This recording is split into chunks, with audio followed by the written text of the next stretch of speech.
In the center of the universe, the passes to my soul, I evoke thee to come forth, the God of all life, all wisdom, all power, all love, and all splendor, to flourish, my Lord of undertaking, the universe.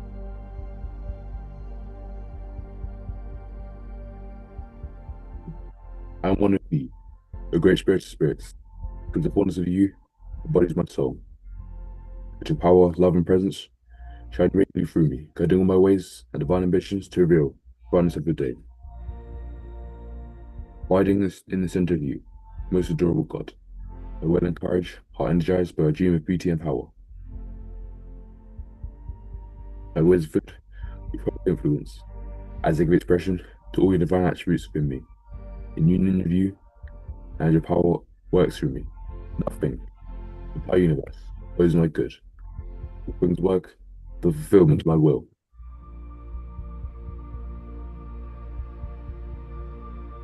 The spirit of the air, ministering the life presence of God to me, renewing my soul, mind, and body. Spirit of fire, administering God's transforming and transmutating grace through me, making me bright as I absorb holy learning from pain. Spirit of the water, administering God's restoring grace through my life, that I am ever purified and reborn with the fullness of the God presence. Spirit of the earth, administering God's stabilizing love in my soul. In the fullness of my Godhood, and radiant aloft in the midst of the elements. I successfully create my will to the glory of God. O God, flame of your divine love and wisdom, purifies my mind and will. And you become the health of my soul, mind, and body. All of life is assembled, working for my highest good, and my life is becoming the never-ending, ever-revealing glory of the mighty magic presence. I take authority over my life, and better every condition I go through to reveal the greater good in my life. Father, Mother God, who is the fastest of my soul, praise and glory, throughout thee, your name be the might and power, right end. Amen.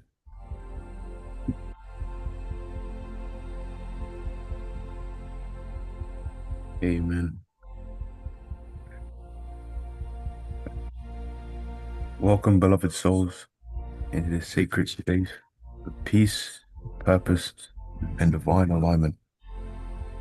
Let us begin by gently closing the eyes, allowing the body to soften.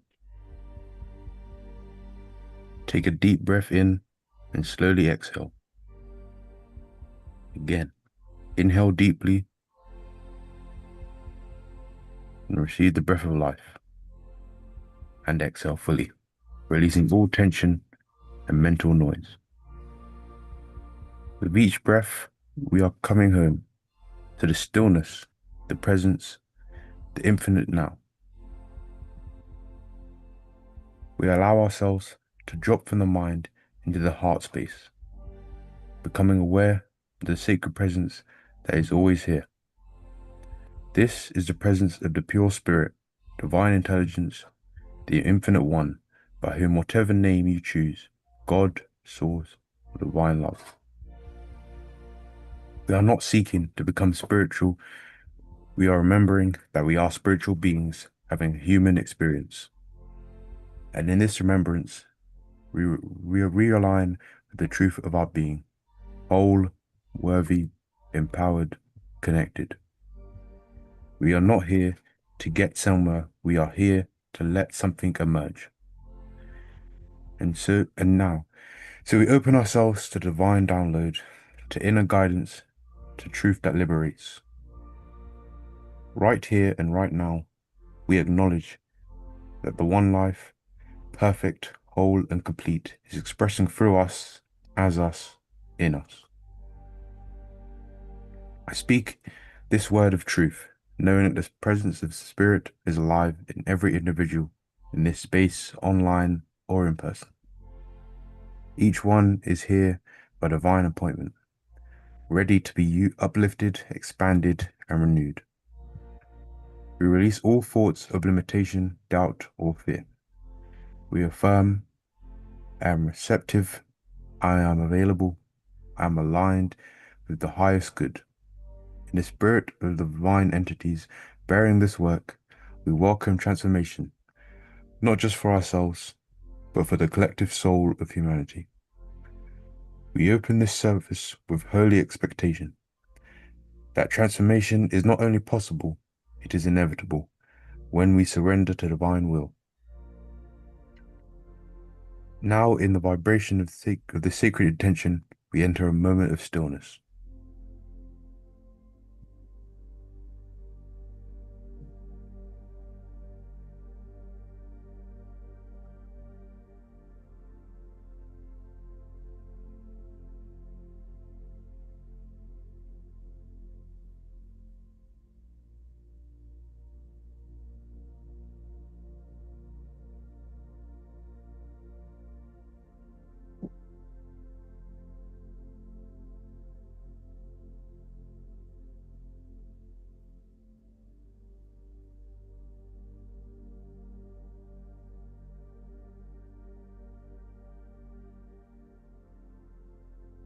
Here, beyond words, beyond thought, is the source of all. Here, we listen not with our ears, but with the ear of the heart. Let the still, small voice guide you. Let divine love embrace you. Be still and all known, and know that all is within. As we return from this stillness, we bring us a renewed awareness of our purpose. We bless this service, every speaker, singer, and soul that will share. We affirm that this time together is sacred, powerful, and transformative. And so we say together, and so it is. Amen.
Continue with our shift series.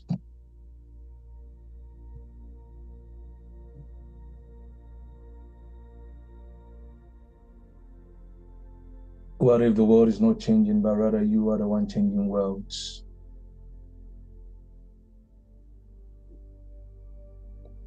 And today we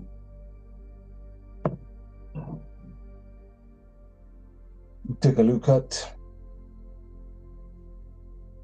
the fact that we don't change reality by fighting it,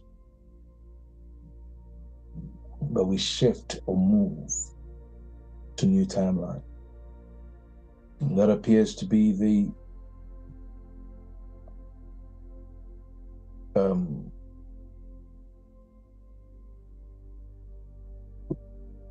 running theme, or the common theme that runs through these sessions. I'm not sure if anyone wants to give a recap of last week's, or ready? Who is ready? We're obviously going to have a recap, but who's ready to take it? Then we move swiftly into today's.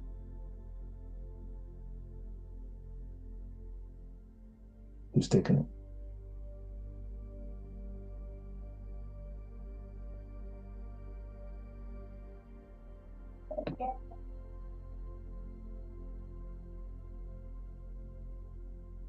Who's taking it?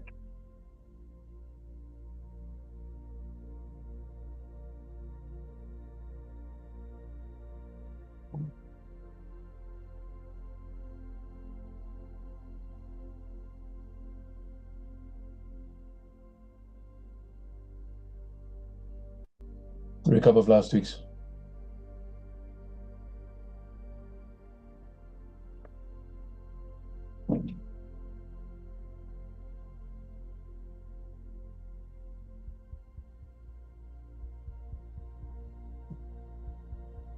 Anyone?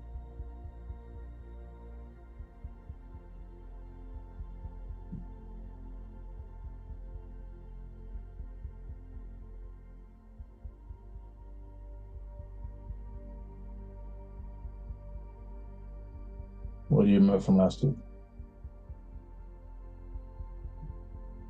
Come on, let's get this going. I need a small refresher. Hmm? We might need a small reminder. You might need a what? Small reminder. A small reminder. Okay, so as I said, you were here, weren't you?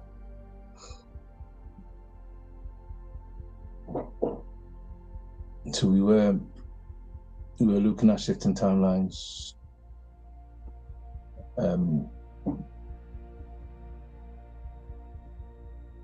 When I touched on the inner dialogue, we rarely question when our mind begins to change pictures, move pictures, and how sometimes pessimism can disguise as reality. Or you sit and you feel like you're being, or when you're making arguments for why you shouldn't, or why things shouldn't be a certain way, or why things should be a certain way. Let's say, for instance,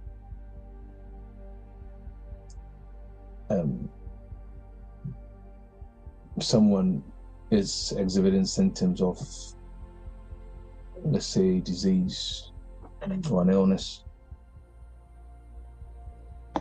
and then you say something to them along the lines of, let me say I'm strong and begin to see yourself well, and then they argue from the perspective of the pain, the symptoms that they're feeling, and confuse that to be what reality is. So we talked along those lines. Does that ring a bell?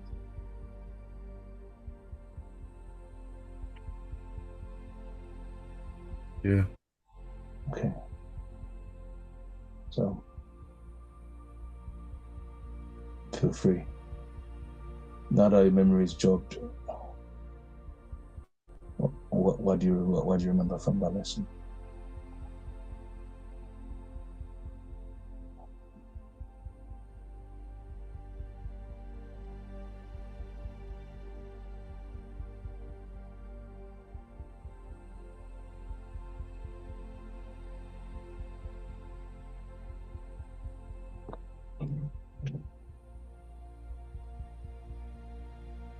Anyone?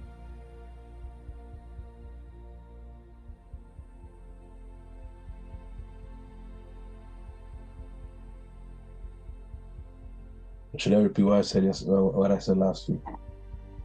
The intention is to wrap up this, or to wrap this up.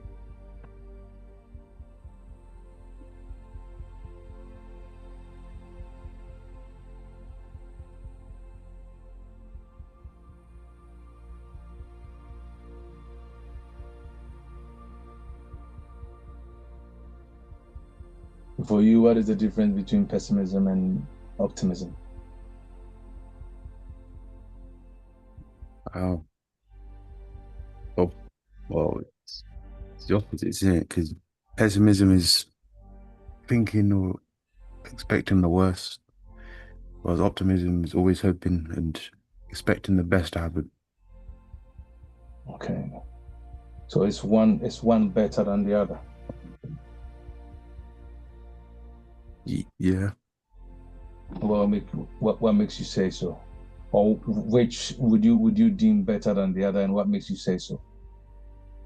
Out of pessimism and optimism, which do you deem better than the other, and what makes you say so? Well, optimism's, I would say, is better because you're expecting, always hoping for a better outcome. You figure out situations in a more positive light rather than thinking everything will go wrong or in a negative way. Okay. What if we are optimistic and yet we don't get the outcomes we desire? Well, what happens? How do we manage that? Being optimistic. Continue being optimistic. Can you? Just continue to be optimistic. You continue being optimistic, okay. Okay.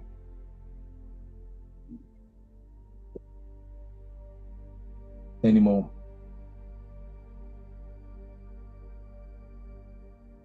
And then who remembers what I said about cynicism, where our being cynical can sometimes present itself as being mature, and how disappointment can disguise itself as realism. Does anyone remember that?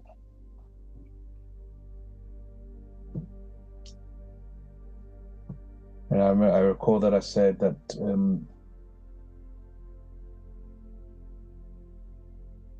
I've come to a place of appreciating that wisdom, or an aspect or a dimension of wisdom, is the refusal to allow darkness to become the only thing you see. Because, in a world where we have become so attuned and so accustomed to seeing what doesn't work or what is not working, it is very easy to interpret everything through the light of darkness or through the light of undesirable outcomes.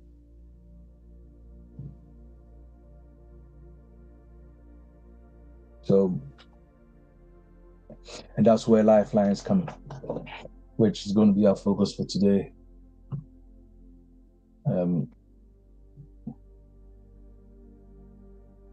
That our default is to shift, or gradually people tend to shift towards the versions of the experiences which correspond to the integrity or the quality of their consciousness, or the consciousness they are inhabiting per time. So it's a principle that is worth us exploring.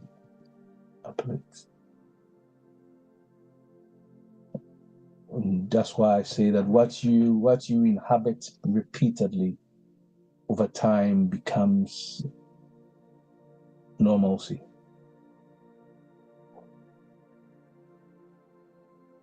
And once something becomes normal, you stop recognizing it as a state.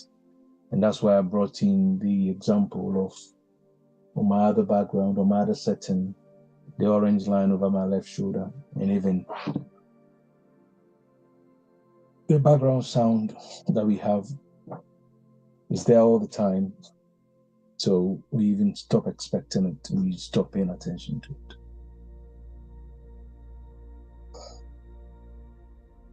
Does that make sense? Yeah. And once we accept something as normal, it is very easy for us to confuse it with reality. See? Very easy.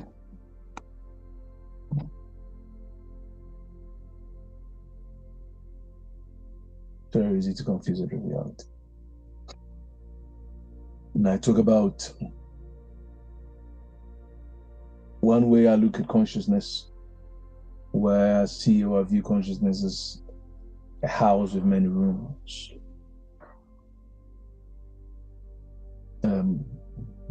There's a room for gratitude, there's a room for fear, a room for resentment, for possibilities, for shame, for peace, for abundance, for scarcity, for suspicions. And every room has got its own perspective or has got its own window that looks on life in a particular way or in a different way. So if someone spends so much time in the room of pessimism, almost everything begins to look negative. If someone spends so much time in a room of resentment and disgust and hatred, everything will look like offense to that person. And if someone spends a lot of time in a room of fear or in the space of fear, everything will look as a threat.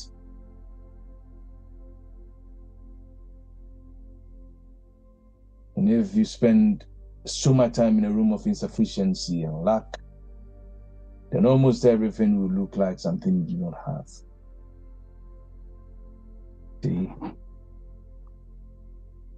And when you have been in a space for so long, you begin to, it's default.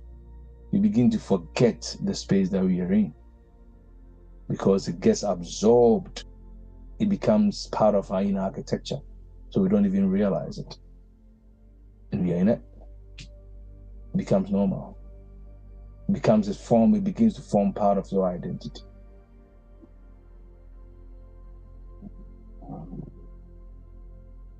And there is a distinction between I am experiencing fear, I'm experiencing anxiety, to there is a threat, or the world is dangerous, or here is danger. The fact that you experience disappointment per time, or you feel disappointed per time, doesn't or shouldn't become your identity or your reality that life disappoints you.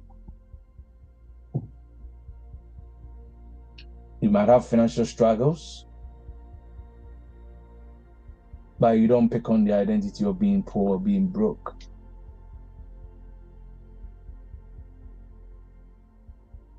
So you need to be minded that you are the awareness that is capable of moving through the various rooms of consciousness, as I said.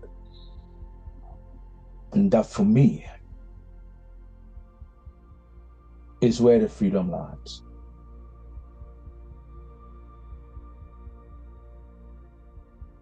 And that's why I brought in the analogy of children and how they move and change timelines and lifelines so easily.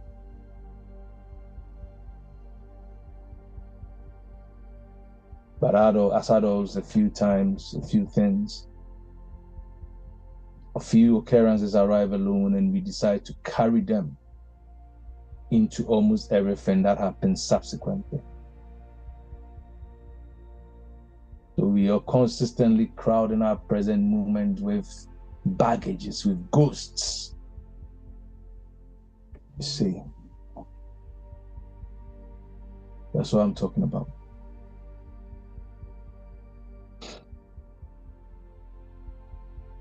Learning to let the past be without allowing the present moment to carry too much of the past. See.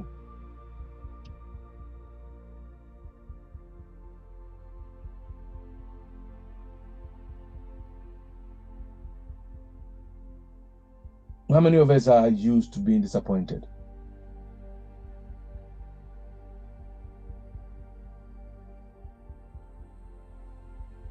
Have you ever been disappointed? Okay, so do you want to share with us a couple of experiences where you felt or that you consider as disappointment? I want us to look at that.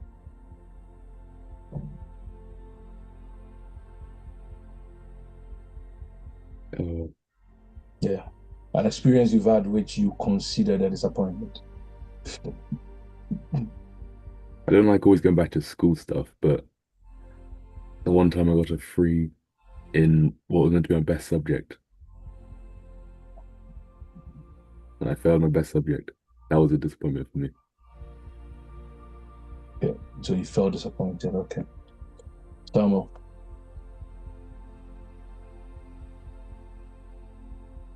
I know you've got a bit of, when it comes to that, you've got a bit of my nature, and it's difficult for me to be disappointed here. But yeah, I wouldn't be surprised if you tell me you don't have any occasion you consider disappointed. I would not be surprised at all. Yeah, I can't think of much now. Yeah, I know, because myself, I struggle. Even if I'm being pushed to the wall, I'll struggle to give occasions where I felt, oh, I felt so disappointed. I don't know. And I know you've got that. So I wouldn't be surprised. If you don't have any, I wouldn't be surprised. All right,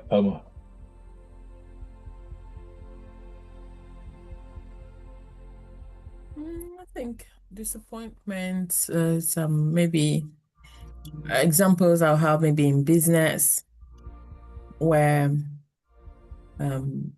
maybe someone said they would purchase something. I'm just using that as an example. And you kind of put your heart to it. And then the time I comes. like that phrase. Yeah, Put because your heart it's to it, only, because that is where it's coming. Yeah, go on. yes, it's I said that because there've been examples which is opposite. Where someone puts their heart, you put your heart to it, and then they tell you, oh, sorry, I don't think I'll be able to purchase it. Well, I told And you we are going somewhere, and I said we are no longer going. Perfect. That was only the first example that came to then, mind, and but I then didn't you want feel to be disappointed. No, the it's fine. It's absolutely fine. but then that was then, at the end of the day, the difference for me is how I took the word of the person. You understand? Now, So because is it just a case? Is it a case of how you took the person's word, or a case of how your own expectations? yes, so are it's managed? how I took the person's word that formed the expectation. So my expectation of you that this is true, like, okay, he said it, and your mind is already there that this is gonna happen, and then it doesn't happen. Then you get disappointed. But when I learned over time, when it kept happening, or I didn't like the feeling of disappointment, I removed myself from that situation by until it happens. Whether it happens or not, it doesn't really matter.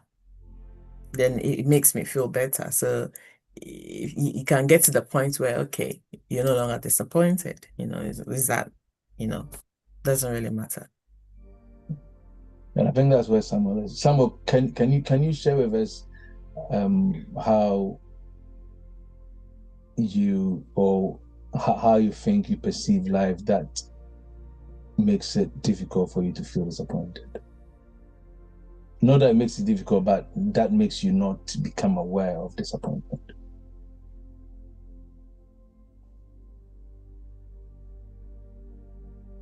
And whether or not that's a good thing anyway, I don't know.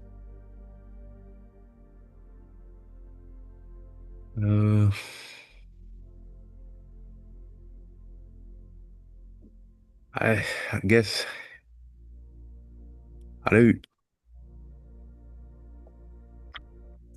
like something bad happens. I just don't take it too seriously, really, I guess.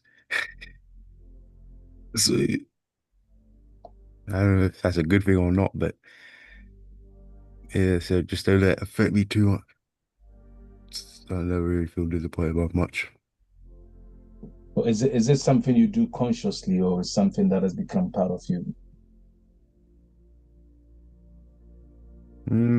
It's just like a part of me. Can you put your finger on at what point in your life you felt that you know what, I don't really see and feel disappointment? And the reason I ask is I've been looking at my life, looking back, and I can't really put a finger on a point in my life where maybe an awareness dawned. But I just found myself a bit immune, and I don't know how. I don't know if I don't know. Maybe someone can help me on that. I don't know if it's something that's formed by upbringing or it's just the way the person is coded. I don't know.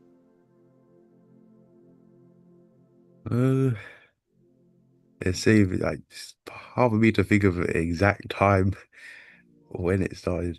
Maybe I've just always been like that. Okay. What do you think? I think it's a personality thing is in them because I always use the children as an example. Comparing Samuel and Joshua, I mean, from someone on the side.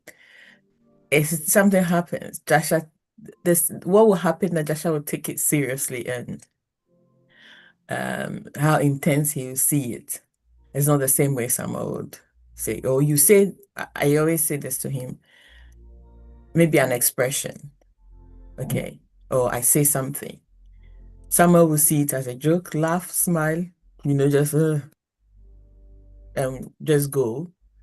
Joshua would, okay, why did you smile? Or why did you do this? Why did you say that? Taking it very seriously. So I think it's a personality. Ariel probably will just look at you and won't take it too seriously like Samuel. Doron will take it seriously. So at the end of the day, personality is part of it. How people see things is part of the level of disappointment or how they absorb or take things in. Yeah, and I don't think it's not good or bad. It's just part of the individual. The difference is you being able to use that ability properly, because the fact that a person doesn't get disappointed doesn't mean it's a good thing necessarily, or a person overly gets disappointed doesn't mean it's also a bad thing. It's about how that is affecting you. Because if a person doesn't really care or is not disappointed, it means ask yourself, have they really put their heart to what you're saying or what you did? So I think if a person is disappointed, it means they trusted you. They are very passionate. They are into what just happened. They were present. But is that not attachment? Good. It's not necessarily a bad thing. Attachment We're is not talking about it being bad or not being bad. no, yes, we're just saying that whether attachment, non-attachment, everything has got its place. You understand? We cannot cancel out and say this is A, this is B. Life is not like that. There are times you need that attachment, there are times you don't need that attachment. It's about the skill is knowing that the intelligence to know when to use what. That's my thought. So yeah, what do you think?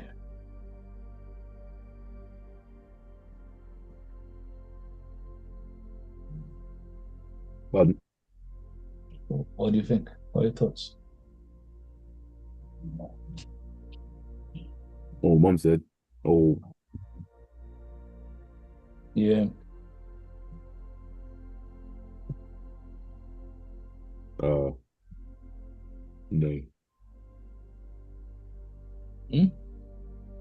No, I had nothing to say. You said no, what?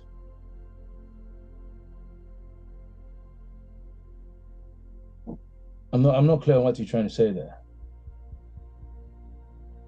I don't have anything to add. Okay.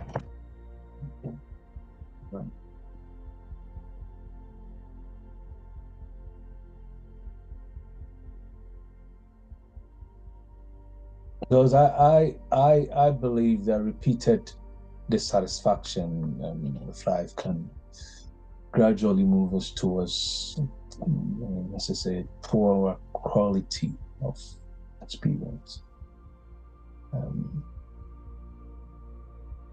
So that there is nothing really wrong with recognizing that something needs improving or something needs changing.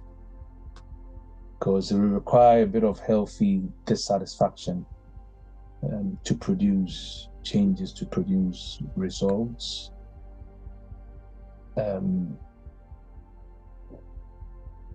Because without, let's say, healthy, let me use that word, healthy dissatisfaction, you probably would be bound to an unhealthy relationship. You probably would not look to change your circumstance, let's say career in this instance, or you probably will not seek to give yourself to high-yielding activities without, let's say, without the healthy dissatisfaction with the state of affairs with the environment.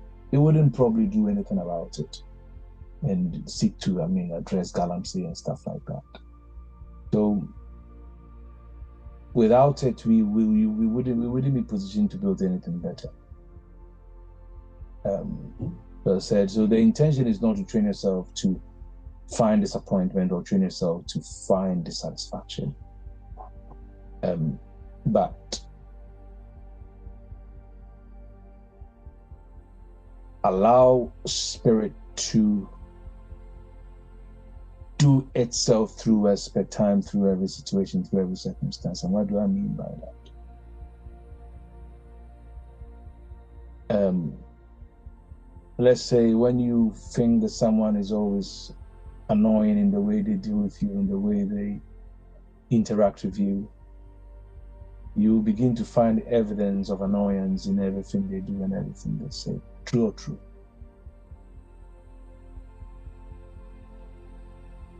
It's a question. You didn't give an option, did you? Exactly. Because there's no option. It is just what it is. If someone enters a marriage, for instance, thinking that my partner never understands me,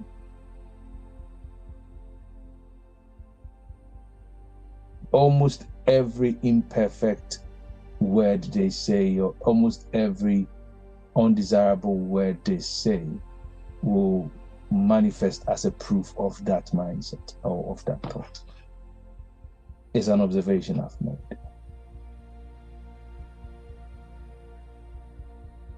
If you are tuned to listening to bad news, we consistently find the confirmation biases now. We consistently find evidence to substantiate the thesis we hold. See? So that's key. And then that will, in effect, strengthen our expectations of what we think should be, or the idea we hold should be. And then what Carl Jung says becomes apparent. You live in the unconscious unconsciously, or when the unconscious is not lived consciously, and we suffer from it and we call it fate.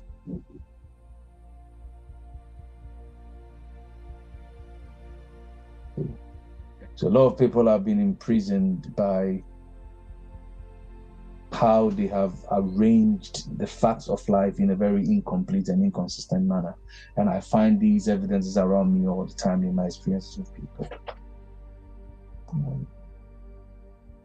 Take a step back and ask yourself, am I confusing what is unfolding in front of me for reality? The facts are not necessarily the reality. Because reality will always be larger. Facts are a subset of reality. Reality will always be larger than our current state. It will always be real. It will always be larger than our perceptions and our perspectives.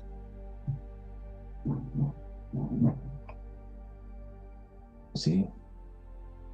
So I allow myself, I'm sharing me anyway. I allow myself to always be as best I can in a place that is larger than any single interpretation I could give to anything per time. That is awareness, that is spirit. And I call that divine ground. Beautiful place to be.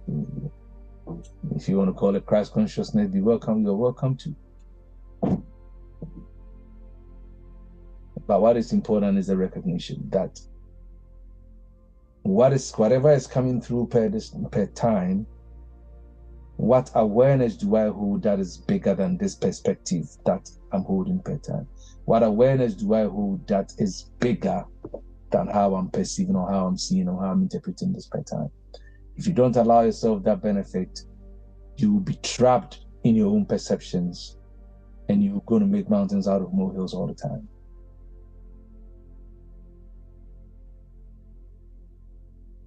Every evidence that is presented in front of you per time, there is an awareness that is bigger than that.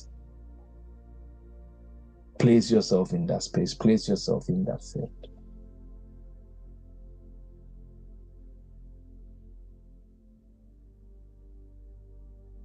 And that's one of the ways to become capable of observing your state without becoming your state. Being the observer. Taking yourself outside of the experience and letting the experience play out in front of you as opposed to the witness partaking in the crime scene.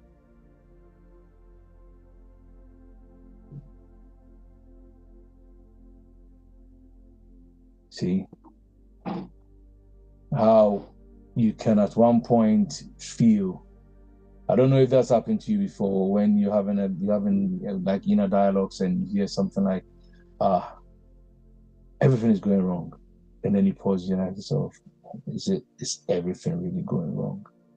Or there's just something that is manifesting as undesirable and I'm now making it beyond what it really is.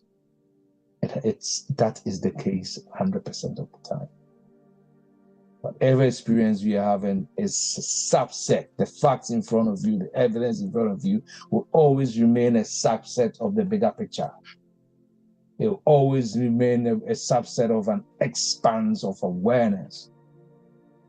And that's the field I invite you to place yourself in per time. The place that is larger than whatever present interpretation, whatever present reality that you might be holding. There is always a bigger picture.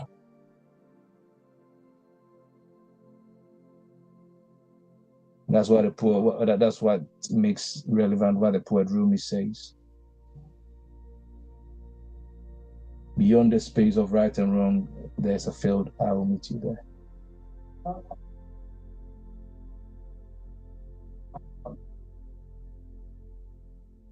See, the question alone of, is there anything beyond this than what is presenting in front of me? Is there anything beyond what I'm perceiving right now? That question alone creates space. It begins to take you outside of what you are getting yourself localized in. I'm not sure if I'm making sense. I'm just sharing with you some of my liberating tips.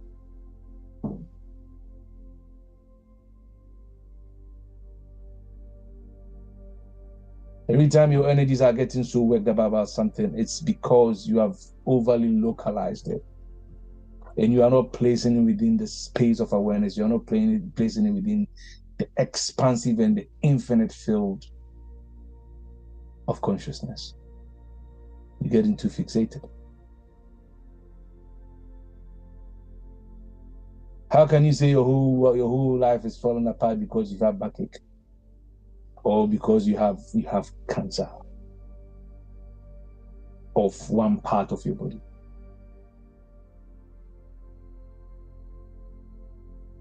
The moment the awareness begins, is it just my liver that has got a cancer, or is my whole life and everything about it that is falling apart? You will experience a shift in awareness.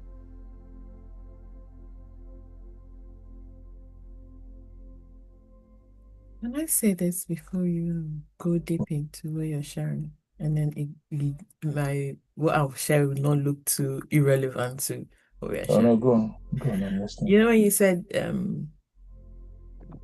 like when you having saying something to yourself and then you catch yourself saying, oh, is it really that? Yesterday, I observed, I don't know, I just want to ask a question I've been wanting to ask. I observed, okay, I was having a conversation about something within myself. Okay, is a back and forth.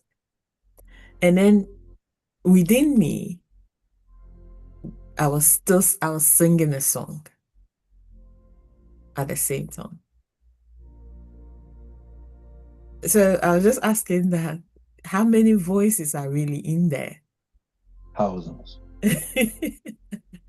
Thousands. I just paused and I realized, okay, I was having a very intense conversation. You know, when you get yourself caught in thought and you visualizing that conversation between back and forth here, and then you say this, then you say that. And then there was still a song, you know, that thing where a song is playing in you, a song you've heard somewhere, and it's just playing and you're singing that song as well. That's the experience I had. I was like, oh, how many, you know, conversations do actually go in there? Which one is ours, as you're saying? So I think a deeper question will probably be, who is it that is aware of all of these conversations? So who is that man who is aware of the song, is aware of the thought, is aware of all the other things that he's not even aware of, is aware of the silence, is aware of the quietness? Who is that man? And who is that man that is aware of that man who is aware of all the voices and all the noises? Consciousness.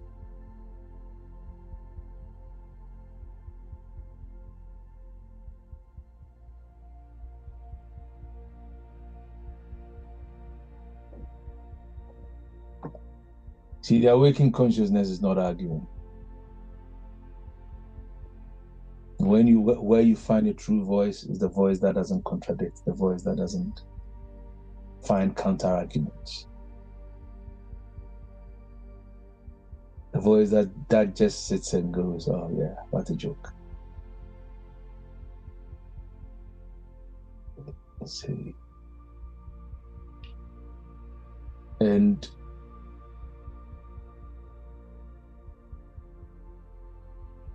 I like the example you brought, because that is how we create the distance between awareness and assumptions.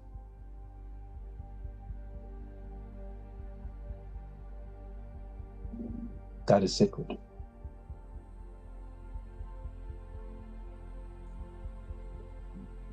What makes us feel like what makes us feel like we have a choice?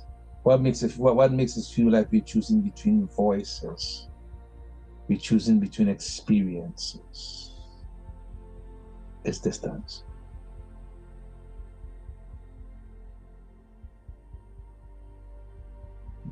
And the fact that we have a choice in this, so you're aware of the song, you instantly became aware of the deep thoughts.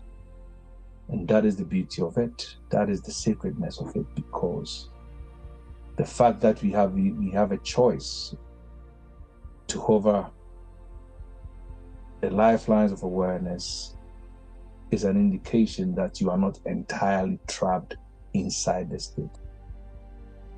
If you're entirely trapped in the state of the thought, you will not even become aware of the song. That is freedom. And the self bringing itself to itself. Self welcoming itself to itself. If you need the opportunity to realize, I think you are drifting, come back home.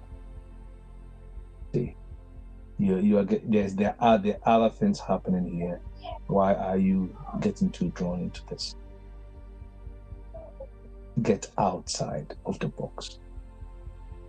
Get outside of this space. What else? And then step outside of it, and then become aware of it. When we say it's all about awareness, I've come to a place through experience. That is no cliche. It is truth.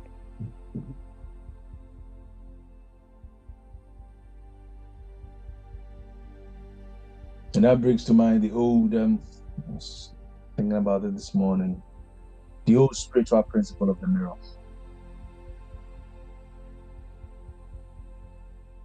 You said is when we were looking at the spoon, the mirror is not a dictator, isn't it? That's the mirror you look inside your facial expression. Obviously, if it's a Chinese mirror, it can make you look like a man when you're but does the mirror decide or dictate your facial expressions? Does the mirror force your facial expressions upon you? Does it? It's a question. Does the mirror in any way force your facial expressions upon you? Insanity is to look at a mirror and expect expect the mirror to smile before you smile back, isn't it? If you're looking for a reflection of a smile in the mirror, what do? You smile at it.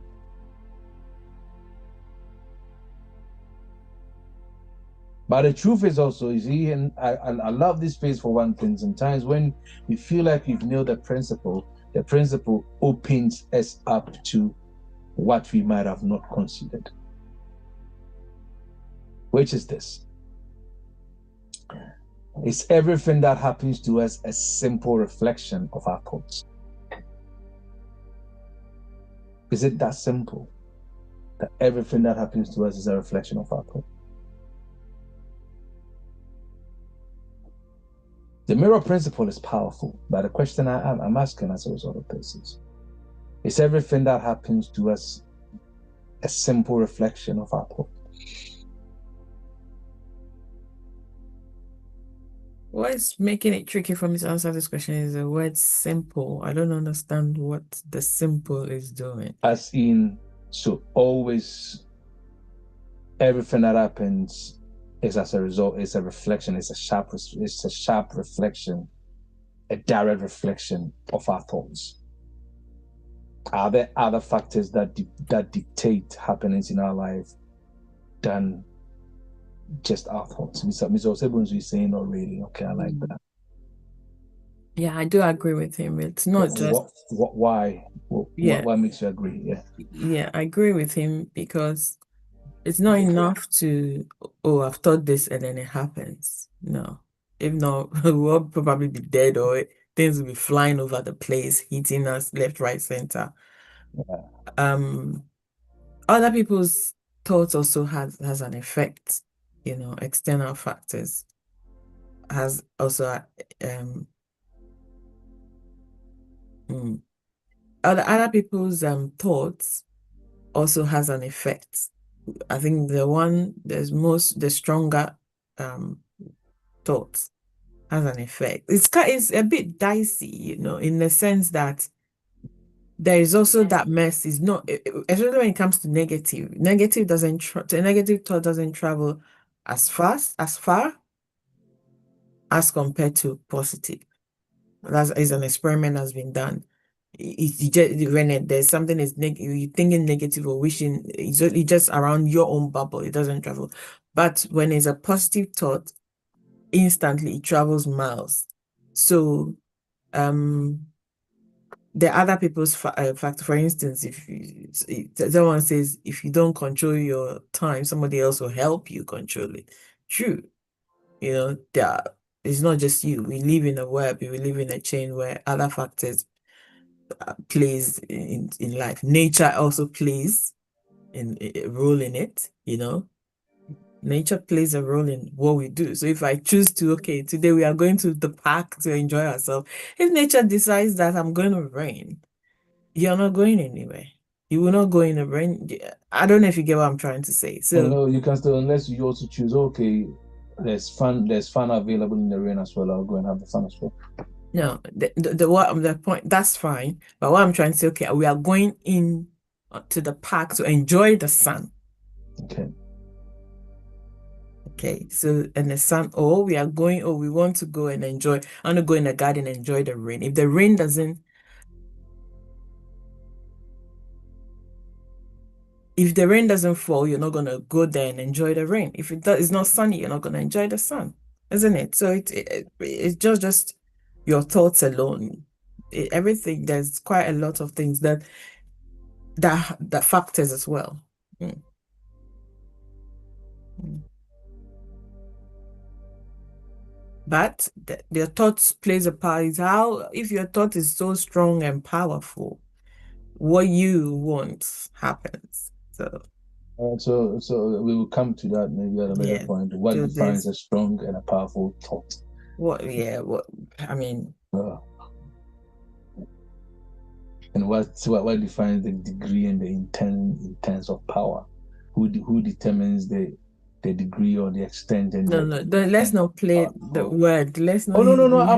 I'm only asking. These are legitimate questions that someone may ask. Or how do I know my intentions and my thoughts are powerful? What parameters do I look at to judge that, oh, this thought of mine is powerful enough to experience a manifestation? So Zebul says, if you are not in a state of awareness, it will play out by default. Okay? The drama have multiple scripts playing. If the fact that you don't choose, you choose to let the default script to play. Okay, yeah, I get that. Very true. No, I like the point you're making there. If we approach life with hostility, for instance, you will encounter hostility.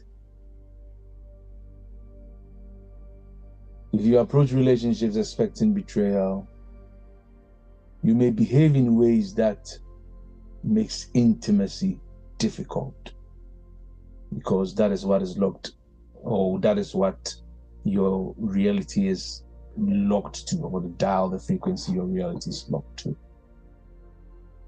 If you enter opportunities convinced you are not wanted, if you are, let's say you have anxiety about getting a job, for instance, or getting an investment or whatever it is, winning the lottery, for instance, your posture, your language, your decisions may communicate withdrawal before you even get rejected.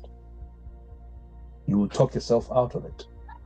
That's why I get worried anytime someone says, well, I'm not good at this. I'm like, that is you just literally talked yourself out of anything good in that space happening for you.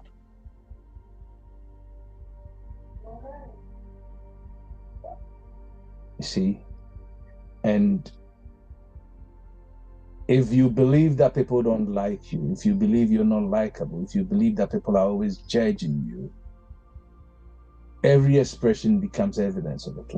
At one point, I believe what people were saying, that, oh, he's controversial, and like almost everybody I was talking to was picking an argument with me. But when I switch to the timeline on the lifeline of, well, I'm only sharing my thought, I'm sharing my opinion. There are people that is going to resonate with, and those who don't find that useful, it's actually fine. I won't waste energy on arguing with anyone. I've got no point to prove. The arguments all of a sudden disappeared, and that's when I realized people will look at what I say, what I share, and just walk away, and they wouldn't argue with me. See? So if you believe people are judging you, if you believe people don't like you, you get it. Because consciousness, thank you. That is our invitation to consciousness to participate in the realities we've chosen. See? And the great awakening is therefore not that I control everything, because it's not about control. If you think that it's about control, you've gotten it wrong. Because that is the ego dressed as spirituality, as I always say. Now, when someone feels they are spiritual, they're powerful because they can dictate outcomes, they can dictate events, they have control over happenings. So they feel they are awake, they feel they're spiritual. And I've come to realize and acknowledge that is nothing of that. The deeper depth of awakening is that I am responsible for the state from which I meet whatever is happening. So the issue is not me trying to dictate or control happenings of life, but owning or taking responsibility of the state, the consciousness with which I meet how life is presented. That for me is the deeper place. And that is very different.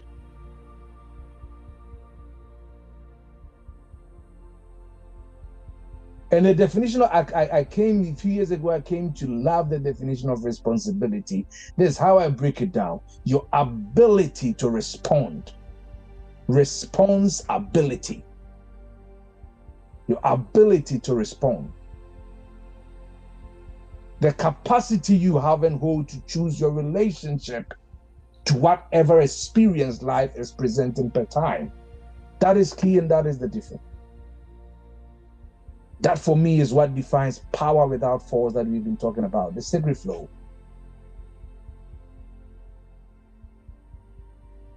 Human consciousness is often or can be likened to the weather. I've said this also before. Some days there is sunlight, some other days there is a cloud, as I said earlier on in their submission. Some days you might have the storm, but imagine if every time it rained, the sky announced, "Oh, I'm now permanently in a storm."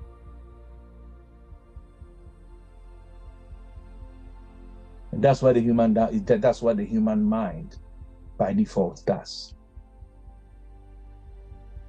So a difficult or like a troubled moment, we've said this, it sounds cliche, but it's true. Is it a bad 5 minutes you had supposedly, or a bad day? You have a bit of a troubled or a hectic, a difficult week, and all of a sudden it becomes, my life is terrible. You have a financial challenge for 20 years of your life, and that defines you as not having, or you don't have enough, you're poor. One person betrays you, and then the story becomes nobody can be trusted.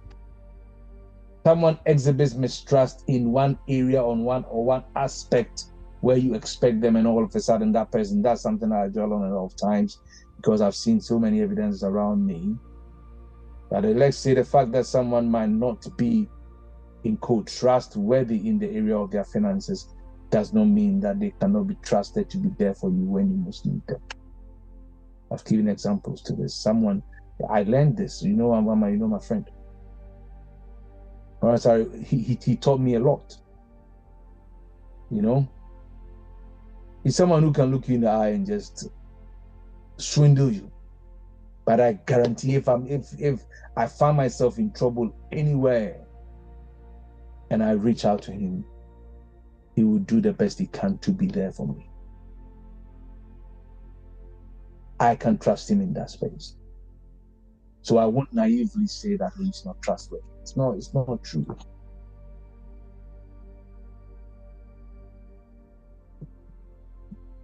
A season in your life should not become the identity of your whole life.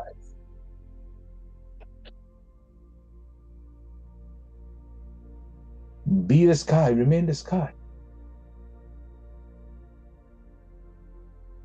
The platform, the background in which the weather happens. Thoughts arise, feelings arise, circumstances arise, states arise, they move through consciousness. The problem only begins when awareness collapses into the past conditions of the clouds and says, "This is what I am, this is who I am." It always happens like this with me. But as mystics, we learn to remain present in the storm. Remember what I said. The consciousness with which you meet the experiences and the happenings of life is the crucial thing, and not our supposed ability or powers to manipulate life.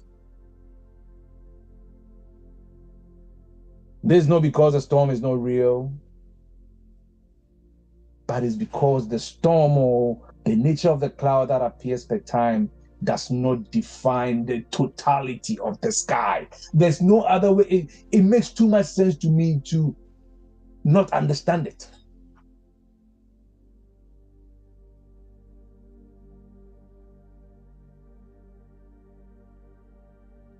The consciousness that refuses to derive its identity from temporal conditions and temporal happenings. That is what I'm talking about.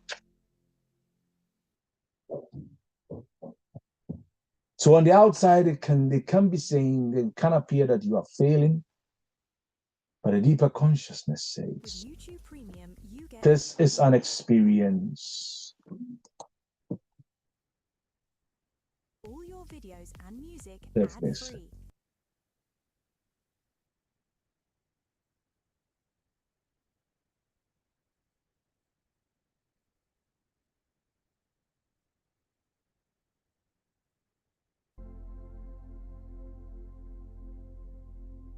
The deeper consciousness says that this is an experience. It is not my essence. It doesn't define me.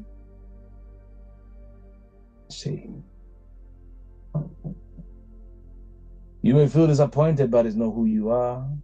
You may feel rejection, but it's not who you are.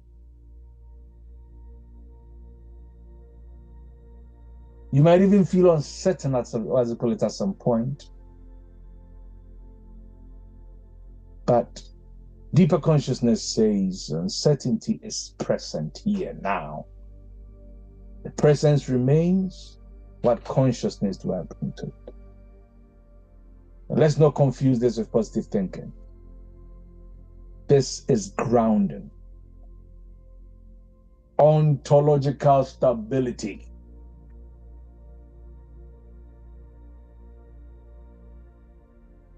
Knowing and understanding where your identity truly and really resides. That is what we're talking about. Are there any questions?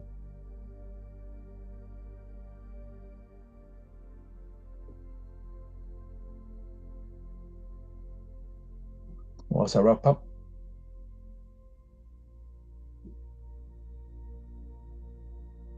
Going back to our opening question. Why does life appear sometimes to lose its color? Why do things sometimes appear in shapes and in forms that we don't appreciate, that we don't desire? Maybe circumstances genuinely changed. Maybe my finances changed. Maybe the relationship ended. Maybe my body changed. My six-pack disappeared. Maybe, even though it's still hiding under a layer of fat. Maybe society has changed. Maybe my friends have changed. Maybe. There are a lot of maybes.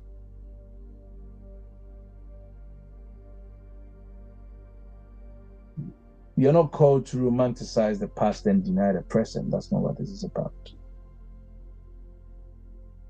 But it is an invitation to examine another possibility.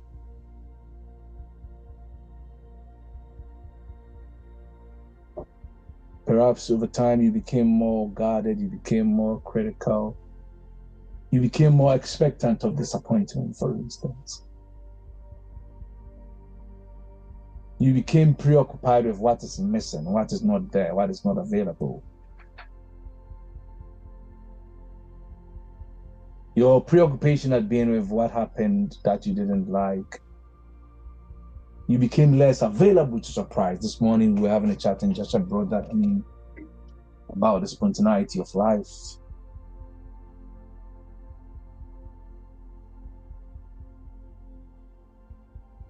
You became less willing to meet life without first consulting the archive of your past, which we do sometimes, most of the time. The moment the present comes, the present dawns, we could make a quick reference to the past, we compare, and then we look out for similarities, and then yet again wonder why the present is always like the previous experience.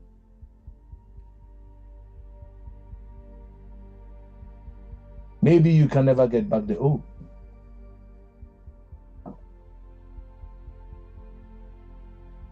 But maybe the better question will be, what state of consciousness was I inhabiting when life appeared to be playing out the way that I enjoyed? It's about the consciousness. It's not about the events themselves.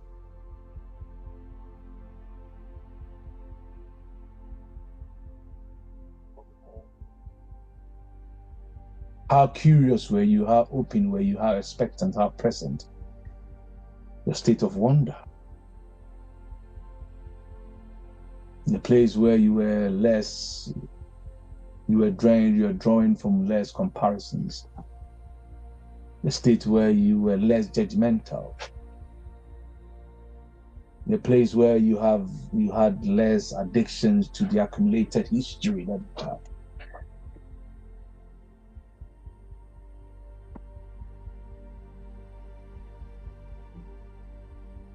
You don't receive this kingdom as a child, you are not entering it. The divine innocence, the childish naivety we bring to life.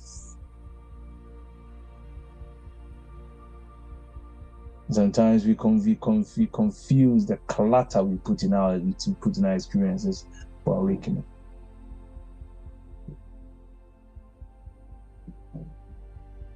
Imagine having the wisdom of that at this point in your life. I think about this all the time.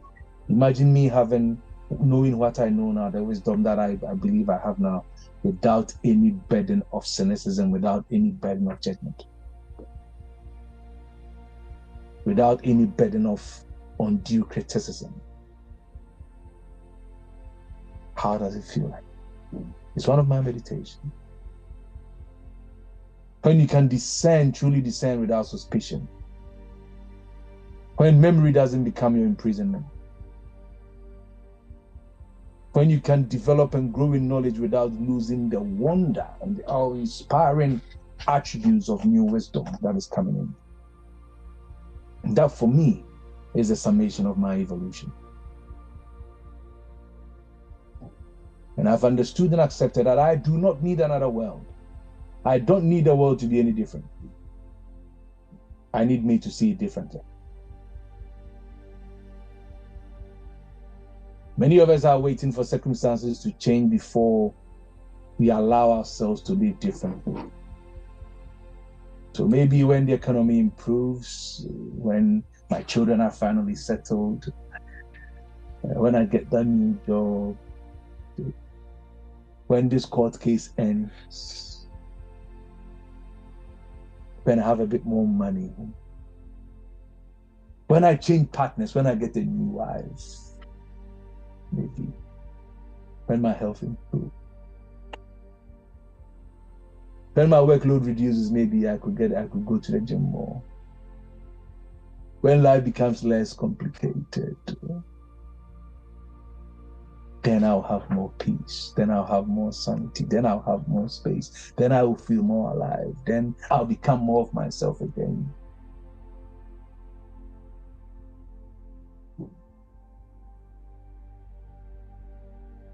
What if the deeper work, as we've been trying to point out, is not waiting for a new world? What if it's rather becoming new in the world that you're already inhabiting?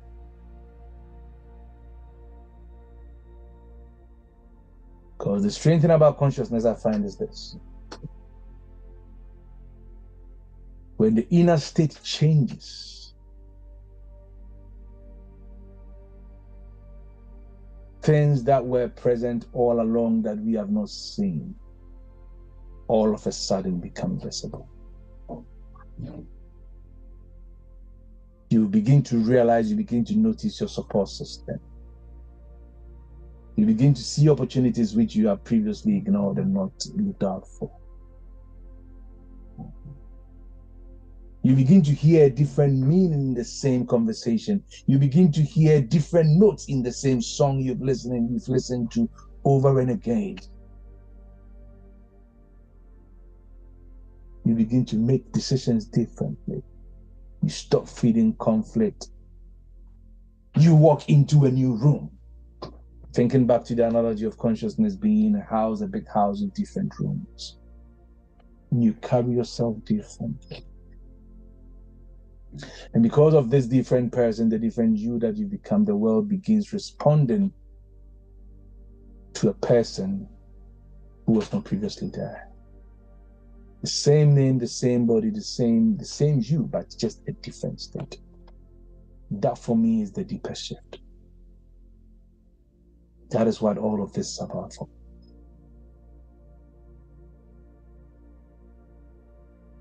So I'm not trying hard to make my life more beautiful.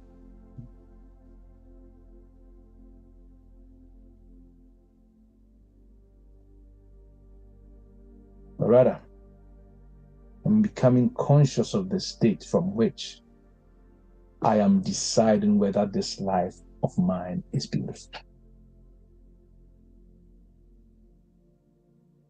That for me is a much deeper level. Because if peace, I was having a chat with someone, she was telling me about an experience she's having in a particular space where the outside doesn't appear very peaceful and she's not used to the chaos outside of her. And I was trying to tell her this.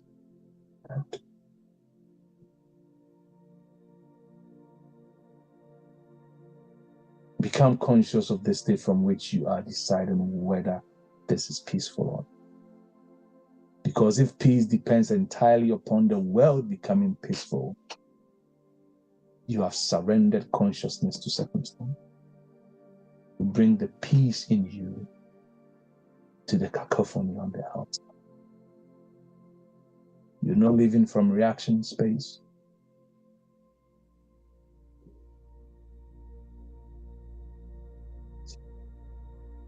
If joy requires everything to cooperate around us, then that joy is quite fragile, isn't it? It has no legs to stand on. If it's dependent on everything being in alignment and everything being the way we want it. If your inner life is determined by opinions, memories, and external circumstances, you are not really living centered, you are not really living grounded. You are living from reaction.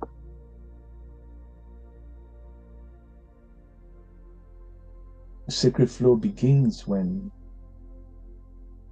your reactions no longer has the final word. When you become aware, when you become still,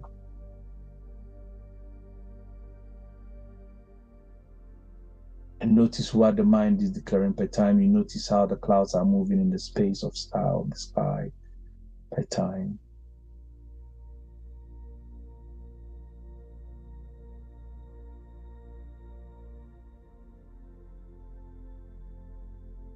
And instead of falling for the trap of believing that the evidence or the facts that are presented in front of you per time is reality, you pause and ask yourself, is this reality?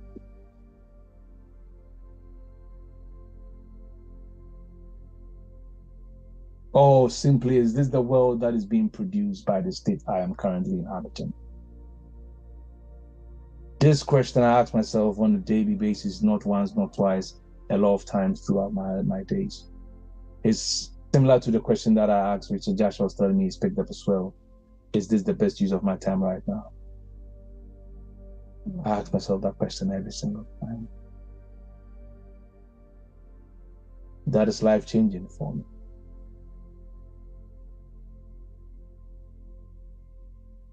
Because the moment you have an awareness or you can observe the world you are inhabiting, the state you are inhabiting per time, you have already become more than that world. The moment you became aware of the song, the moment you became aware of your dominant thoughts, you are already bigger than that world. You are already bigger than that state. So that state can no longer dictate your mood. It can no longer dictate your emotions.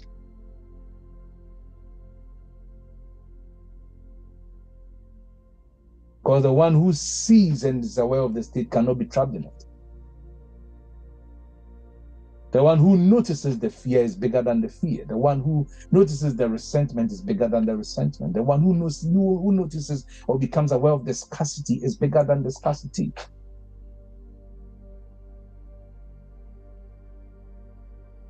The one who notices the colors, the one who notices the colors fading is still capable of seeing color. And for me, perhaps that is the revelation.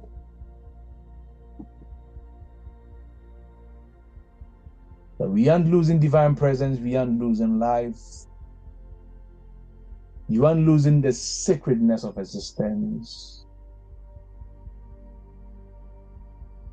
You may simply have become identified with a layer of consciousness in which these things became difficult for you to recognize.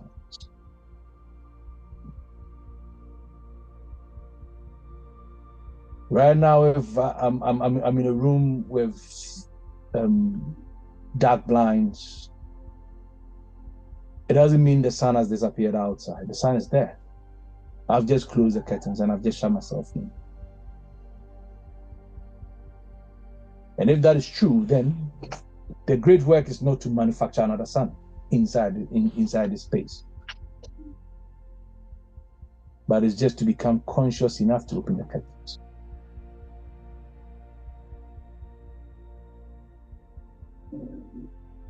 And that's where the story of the old yogi comes in, where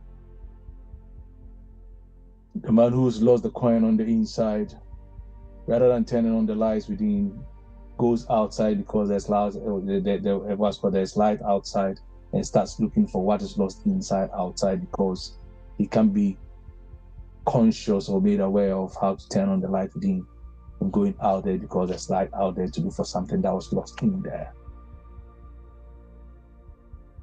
That story changed me years ago when I heard it.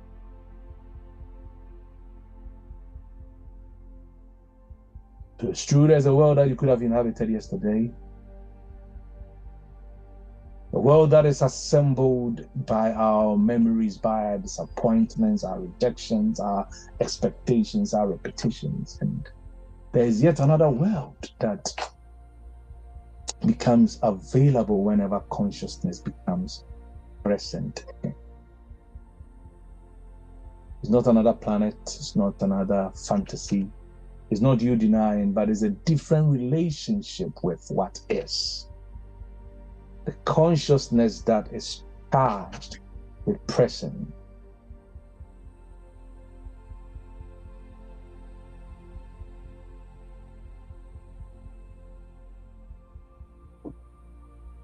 So I challenge us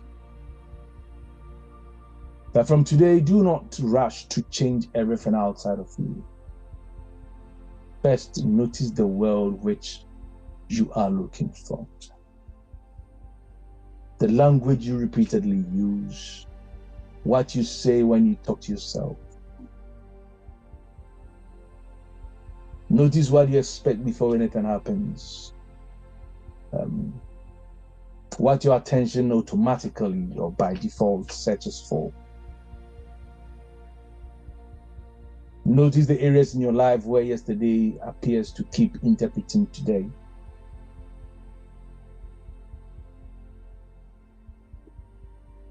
And acknowledge that you are not just merely here collecting, or you are not a collection of thoughts that is passing through consciousness. Sometimes that's what we think, because you like to identify with every thought and every cloud that passes. You are the awareness in which all happens. You cannot be the condition that is confronted. You are the consciousness that meets that condition. That's the difference.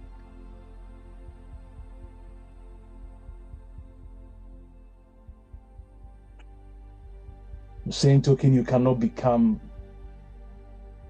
the world that you are accustomed to seeing. There's something deeper within each and every one of us that can see again, that can see life differently again. Get in touch with that thing. Get in touch with that deep place. Get in touch with that sacred ground. And for me, perhaps that's what awakening means to me. Not escaping the world, not denying the world, not trying to force the world into my mold, but awakening from an unconscious identification with one version, with a version of the world that held me trapped. Waking up from it is what it is for me.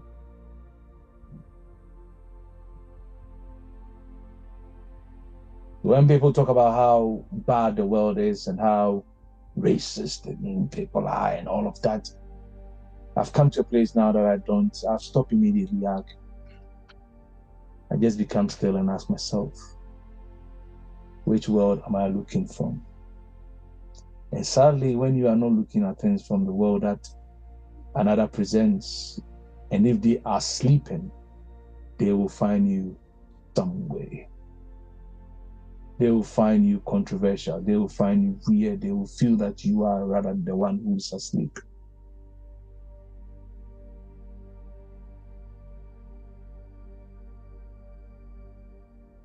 I don't believe that our world has lost its light. I don't believe that. We have simply as humans chosen to stand in the room which has got its curtains or its blinds down. And we have been closed in for a long time. The hand that can draw the curtains is already yours. Put the blinds up and see with fresh eyes. I'm SOD, and I endorse this message of my soul.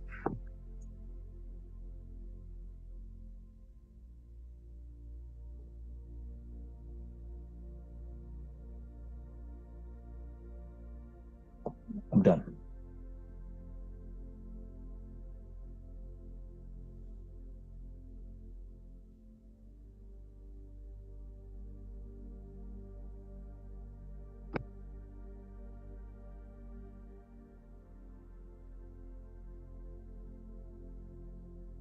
Any more?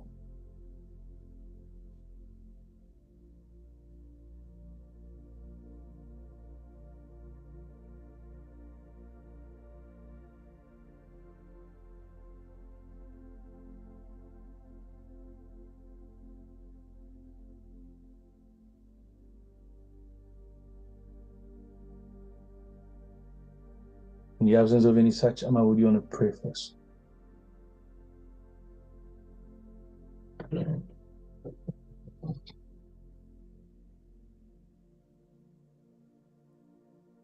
Shall we get into ourselves?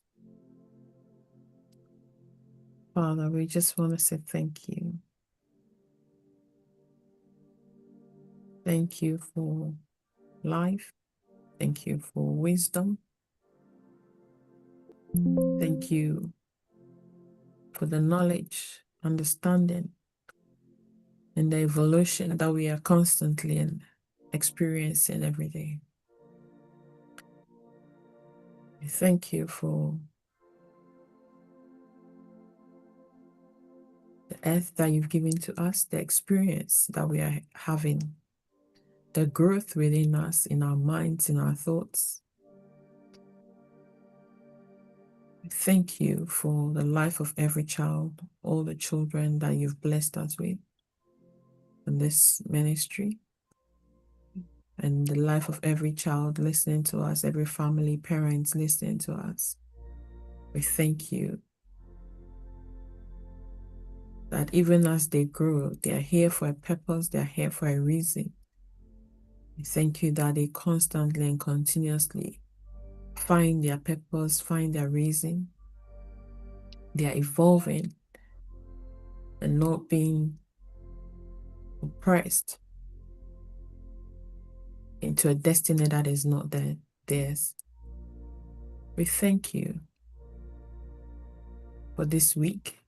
We thank you for blessings, for finances, for everything, for strength, wisdom, knowledge, new ideas, business ideas coming into our hearts, into our minds, and being a blessing to all that is around us. We thank you that indeed this week we are a blessing to everyone. So much it be.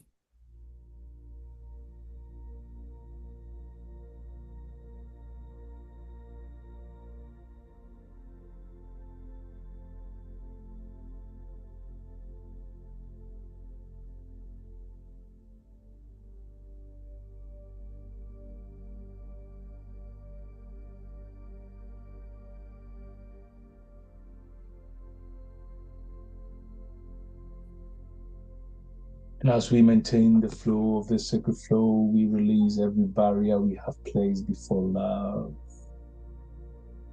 Release resentment, bitterness, condemnation, fear, and the need to force one another.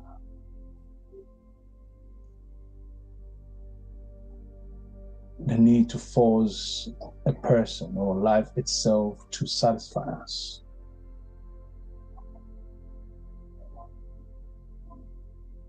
We cease searching outside of ourselves for love.